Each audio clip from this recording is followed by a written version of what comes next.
For loop में अंतर। ठीक है, वाइल डू वाइल बता चुका हूँ मैं, ठीक है ना। और एक मिनट, हाँ वाइल डू वाइल बता चुके हैं, वाइल और फॉर लूप में अंतर, ठीक है, ये वाला वीडियो रह गया था।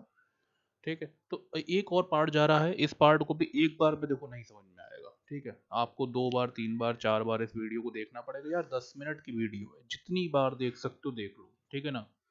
इंस्टाग्राम पे वीडियो देखने से बेटर है इसको देख लो, कल एग्जाम है। ठीक है, जितनी बार देखोगे वो सारी चीजें याद हो जाएंगी। ठीक है, जब तुम खुद से पढ़ते हो ना तो वो याद नहीं होती, लेकिन जब कोई बोलता है तो दूसरे के द्वारा बोली गई चीजें ज्यादा देर तक याद रहती हैं। ठीक है, तो अब हम लोग देखेंगे वाइल और फॉर लूप में क्या अंतर है। तो सबसे पहले समझो वाइल लूप क्या है। वाइल लूप में क्या होता है कि आरंभीकरण स्थिति और जांच लूप की शुरुआत में ही कर दी जाती है ना। इसको हम लोग, इसको ये बिल्कुल सिंपल याद कर लो, ऐसे समझ लो कि इसमें स्टार्टिंग और स्टेटमेंट दोनों हमें स्टार्टिंग में पता होता है। समझो, आरंभीकरण और स्थिति, मतलब आरंभीकरण मतलब होता है इनिशियलाइजेशन, इनिशियलाइजेशन और स्थिति का मतलब है कंडीशन, मतलब इनिशियलाइजेशन और कंडीशन, ठीक है, लूप के शुरुआत में ही की जाती है। ठीक, वाइल लूप में क्या होता है, हम लोग इनिशियलाइजेशन और कंडीशन दोनों लूप की स्टार्टिंग में ही हम दे देते हैं। फॉर लूप में ऐसा नहीं होता। फॉर लूप में हम लोग क्या करते हैं कि इनिशियलाइजेशन, कंडीशन चेकिंग और पुनरावृत्ति का विवरण लूप के शुरुआत में लिखे गए होते हैं, लेकिन इसकी जांच बार बार होती रहती है। ठीक है, इनिशियलाइजेशन, कंडीशन और पुनरावृत्ति, इसमें क्या है, पुनरावृत्ति रिपीटिशन भी लूप के शुरुआत में होते हैं। और यहाँ वाइल लूप में रिपीटिशन स्टार्टिंग में नहीं होते, ध्यान से समझो।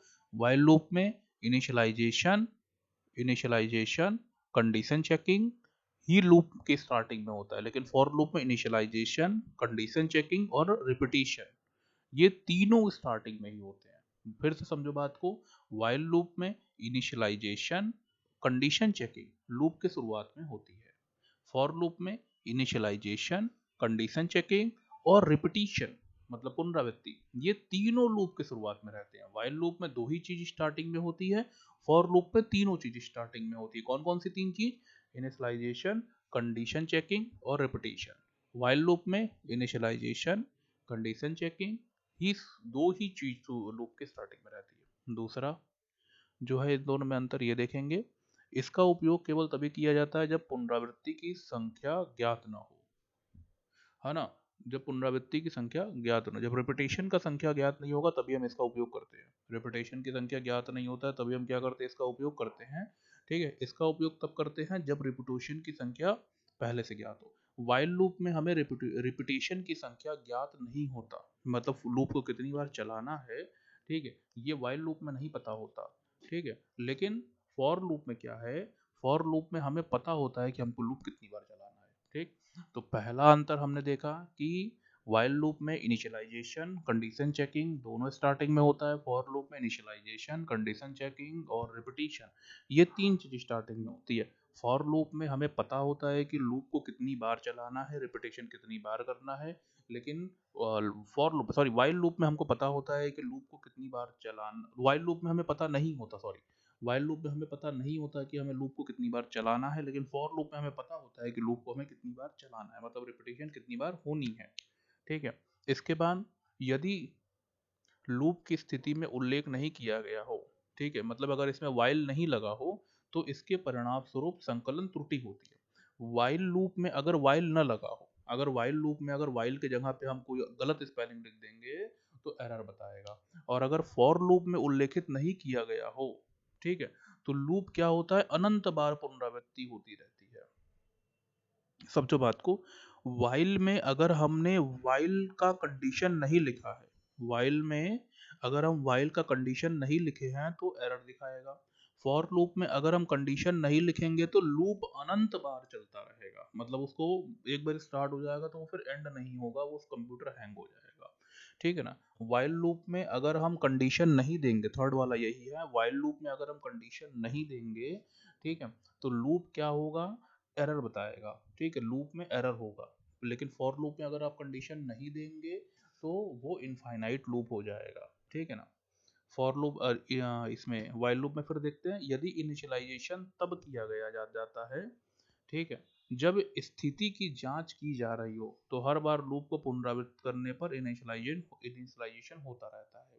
ठीक, अब देखो इसमें क्या होता है कि वाइल लूप में एक बार हम इनिशियलाइज कर दिए, ठीक है, फिर उसके बाद क्या होता है कि जब हम फिर से वो लूप चलता है तो इनिशियलाइजेशन चेंज हो जाता है। लेकिन फॉर लूप में क्या होता है, फॉर लूप में इनिशियलाइजेशन कभी भी चेंज नहीं होता। ठीक है, फॉर लूप में एक एक वैल्यू बढ़ती है। इसको ऐसे याद कर लो कि बस इतना लिख देना कि वाइल लूप में इनिशियलाइजेशन हर रिपीटेशन में इनिशियलाइजेशन बदलता रहता है, फॉर लूप में इनिशियलाइजेशन नहीं बदलता। ठीक है ना, सिंपल लैंग्वेज में देखो हम बता रहे हैं, ये तो जो लिख दिया वो तो लिख दिया, लिखने वाली चीजें मैंने लिख दी, ठीक है, लेकिन मैं बता रहा हूँ जो आपको याद रहेगा। ठीक है, वाइल लूप में इनिशियलाइजेशन हर बार चेंज होता रहता है, लूप को रिपीटे जितनी बार लूप रिपीटेशन चलेगा, लूप का रिपीटेशन होगा, उतनी बार इसकी इनिशियलाइजेशन चेंज होगी। लेकिन फॉर लूप में इनिशियलाइजेशन चेंज नहीं होता है। ठीक है, फॉर लूप में जो स्टार्टिंग में इनिशियलाइजेशन कर दिए वही रहता है।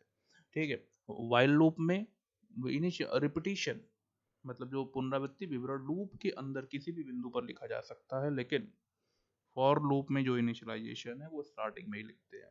समझो बात को। अब आसान भाषा में हम फिर से बता दे रहे हैं पूरा। सबसे पहला अंतर है वाइल लूप और फॉर लूप में। सबसे पहले में वाइल लूप में आरंभ में इनिशियलाइजेशन और कंडीशन, ये दो दो चीजें स्टार्टिंग में लिखी जाती है वाइल लूप में। फॉर लूप में इनिशियलाइजेशन, कंडीशन और रिपीटेशन, ये तीन चीजें लिखी जाती हैं। वाइल लूप का उपयोग हम तब करते हैं जब हमको पता हो कि हमें लूप कितनी, सॉरी, वाइल लूप का प्रयोग हम तब करते हैं जब हमें ना पता हो कि हमें लूप कितनी बार चलाना है। फॉर लूप का प्रयोग हम तब करते हैं जब हमको पता हो कि लूप हमें कितनी बार चलाना है। वाइल लूप में हम लूप के जब, हाँ, वाइल लूप में अगर हम कंडीशन नहीं देते हैं तो एरर फाइंड होता है। वाइल लूप में अगर हम कंडीशन नहीं देते हैं तो एरर फाइंड होता है। फॉर लूप में अगर कंडीशन नहीं देंगे तो वो इनफाइनाइट लूप हो जाएगा। ठीक है, वाइल लूप में अगर इनिशियलाइजेशन किया गया है, ठीक है, तो क्या है कि यहाँ देखो लिखा है हमने, यदि इनिशियलाइजेशन तब किया जाता है जब जब स्थिति की जांच की जा रही हो तो हर बार लूप का पुनरावृत्त मतलब इनिशियलाइजेशन होता रहता है। मतलब कि जो हमारा वाइल लूप है इसमें इनिशियलाइजेशन बार बार होता रहता है, लेकिन फॉर लूप में सिर्फ एक बार इनिशियलाइजेशन होता है। ठीक, वाइल लूप में पुनरावृत्ति लूप के अंदर मतलब रिपीटेशन लूप के अंदर कहीं भी कर सकते हो, लेकिन फॉर लूप में रिपीटेशन स्टार्टिंग में ही कर देना होता है। इस सब चीज को फिर से समझो एक बार, फिर से मैं बताऊंगा। वाइल लूप फॉर लूप में अंतर, ठीक है, क्योंकि ये देखो ये एग्जाम में भी आ सकता है, ठीक है, इसलिए मैं बता रहा हूँ। ठीक है ना, वाइल लूप फॉर लूप पे अंतर। अब समझो बात को।